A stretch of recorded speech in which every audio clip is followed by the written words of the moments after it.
Hey everyone, Thyworm here with episode 2 of this 0 to Hero SRS Guardian. I made it to level 93. I'm farming some tier 16 maps, I got 2 void stones, so let me show you how I got here. If you're interested in Path of Exile solo self-found, consider subscribing. Let's dive in.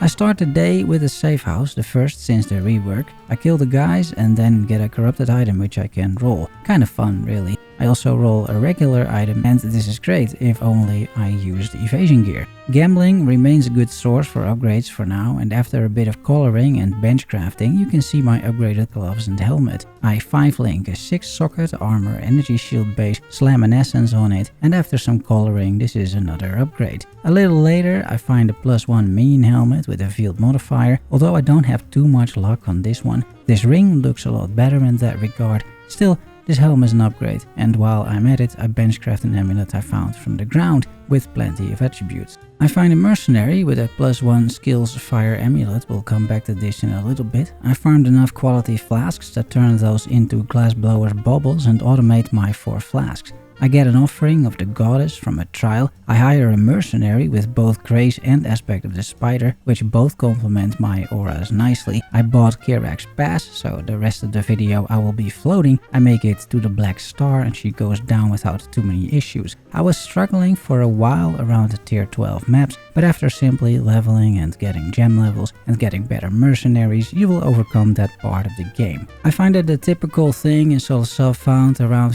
tier 11, tier 13. It's quite difficult from time to time, and this build is no exception. Coming back to the game though, the hunger guy also goes down. A mercenary drops a belly of the beast, which I give to my animate guardian. I find another offering in a ritual, get an opalescent oil from a random blight. I still constantly crash by the way, but most of the time I don't lose my instance, so it's kind of fine. I find Egan in a tier 14 map for the first time. I complete the last lab, which again I didn't record, and now I can run 5 auras. I find another belt of the deceiver for yet another mercenary. I decide to run Egan's memory maps, and I feel I'm taking on this content too soon. It's really quite difficult. I decided to start crafting for my mercenaries as well, and I craft for myself on this +1 skill amulet, which needs dexterity to run my haste aura. I get wings from a loot box from Kirak's pass, so from here on out I will have purple wings. I completed pretty much all my pantheons in case I ever want to swap.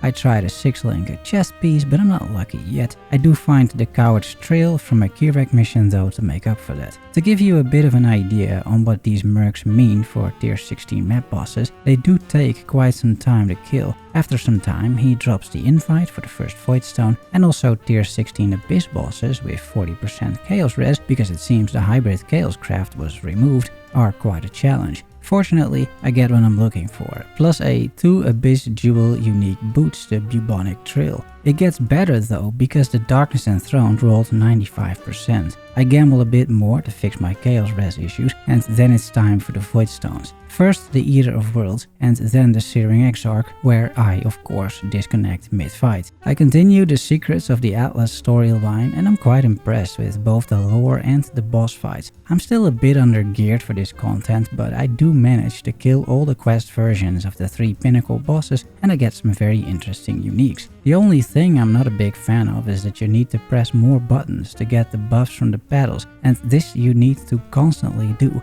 I wish we could just automate this somehow. I drop a Wilmas, maybe Pelstron's trying to tell me something here. I get a golden oil, I get tons of memory strand gear, which just consumes that when you are doing basically any crafting, such as using an alchemy orb, and then the mods you get are pretty good. It's time to specialize into my second Atlas tree. I have over 100 points because I need to run ritual, and it doesn't take me all that long to find a perfect forest warrior, meaning permanent onslaught and a culling strike.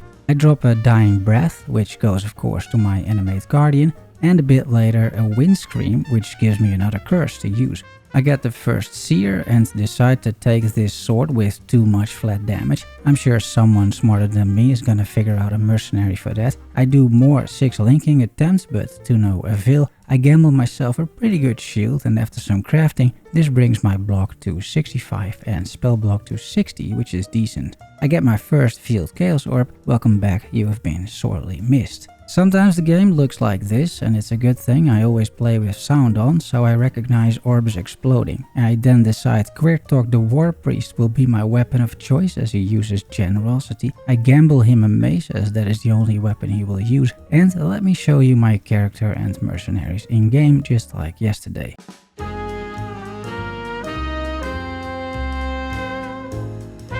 Okay, let's give you a quick look at 3 things. The same 3 things as yesterday. Starting with my character, I am, as I said, level 93. I got 80 fire res, 79 cold res, 81 lightning res because of some of the enchantments on my gear. 74 chaos res, which for now is good enough. 65 attack block, 60% spell block, and then I am still ailment immune and I'm also poison immune. I am running 5 auras. I'm running the Skitterbots, the Purity of Elements, Determination, Precision for level 15 I think it is, or 14, and then Haste. And then every now and then I can also press Val Haste. Going over the gear, I have my Convoking Wand. It's a little bit better than yesterday. It's got now attack and cast speed for minions on there. The helmet has a +1 minions, which is pretty good. And I've also invested a little bit in the Eldritch currency. But I have very little of it, so you know the enchantments are really not that great. I have my 5 link, which is otherwise nothing special. This amulet, +1 level of 5 fire skills. This shield that you already saw in the video. A ring with a good amount of life and chaos res. Chaos res is really an issue right now. Here another ring for the chaos res. The gloves, I need this for the dexterity, and these still have an old benchcraft. I don't need Onslaught during soul gain prevention anymore because now I have a Force Warrior, but you know. The Darkness Enthroned, as I already showed you, the 95% is pretty good. And then I put in here some life, flat fizz, and some accuracy. I have to check the POB if my minions are actually hit capped. And then more life, some minion regen, taunt, and another flat fizz. And then last but not least, the boots. These you saw me gamble in the video with some more Eldritch currency. Flasks, it's pretty decent I think, at 21%.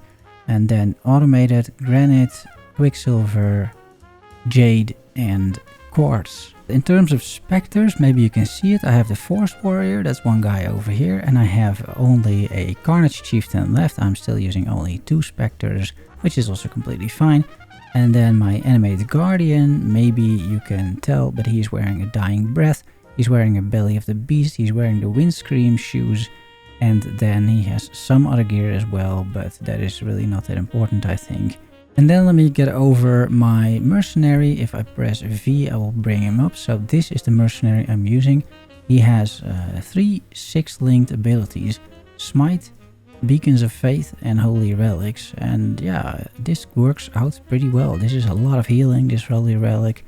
Smite, it has generosity, so the aura that they get from Smite is actually given to my minions, which is quite good I think.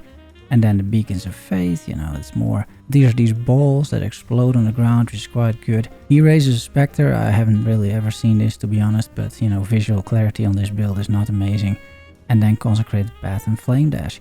So I've just given him a decent weapon for some flat damage. I didn't put too much time and investment into this. This is a lot of regeneration for him. This is quite nice. Nearby allies damage with hits is lucky.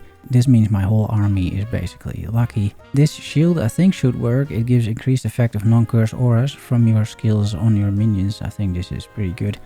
And then a bunch of added flat damage, 40 to 60 cold damage against chilled enemies, and all my enemies are chilled because of Skitterbots. Consecrated Ground you create grants +2 maximum chaos res. Right now I'm not capped, but in the future I will be, so I think this is actually a decent chest because he creates a lot of Consecrated Ground. This is more flat damage, but then against ignited enemies, which also is happening all the time. This I've equipped in the hopes that he shares every now and then maybe an endurance charge, but I haven't really seen too much of that. This makes sure that everyone is intimidated and so takes 10% increased damage. And this is again more increased damage with hits and ailments against ignited enemies. That is pretty much what I'm running right now. Thanks so much for watching and I will see you again tomorrow. Love you all, see you soon, bye bye.